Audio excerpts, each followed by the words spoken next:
प्राचीन कोकण रत्नागिरी शहरापासून 24 किलोमीटर अंतरावरती असलेलं हे उल्लेखनीय ठिकाण. गणपतीपुळे ह्या गावामध्ये मंदिरापासून अवघ्या 1 किलोमीटर अंतरावरती असलेलं हे प्राचीन कोकण, कोकणातील 500 वर्षांपूर्वीची संस्कृती या दालनाच्या माध्यमातून डोंगरावरील भागामध्ये प्रदर्शित करण्यात आली आहे.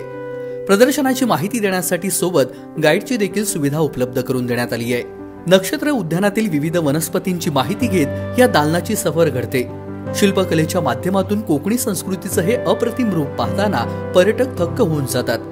शिवाय पर्यटकांना कोकणातील वैशिष्ट्य आठवणींच्या रूपामध्ये घरी नेता यावं यासाठी वरच्या भागामध्ये खास विक्रीचं दालन सुरू करण्यात आलंय.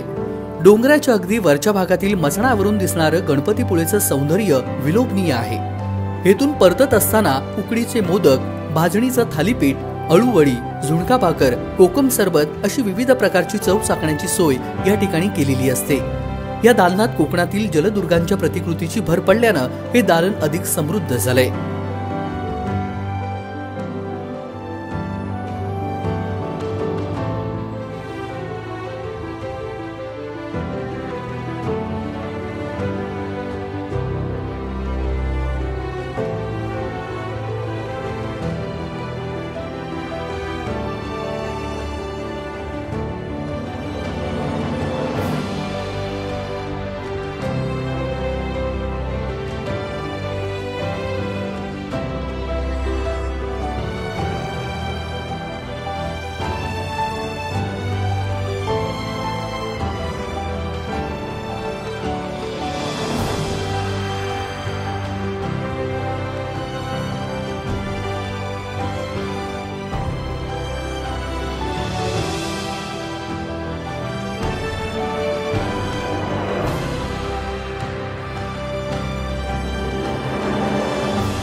विविध मूर्तींच्या माध्यमातून प्राचीन कोकणाचा इतिहास आणि संस्कृती आपल्यासमोर उलगडलेली आहे। या परिसरात अनेक दुर्मिळ कोकणी वृक्ष आणि औषधी वनस्पती पाहता येतात। तुम्हाला कोकणची संस्कृती एकाच जागी जवळून पाहायची असेल तर नक्की ह्या दालनास भेट द्या। तुम्हाला माहिती देण्यासाठी एक गाईड दिला जातो जो तुम्हाला पूर्ण माहिती देतो। पंचक्रोशीतील मुलींना प्रशिक्षण देऊन येथे गाईड म्हणून रोजगार दिलेला आहे। हे मला खूप चांगलं वाटलं। तेव्हा हा व्हिडिओ पहा आणि या दालनास नक्की भेट द्या। कोकण कट्टा लाईव्ह, रत्नागिरी, गणपतीपुळे।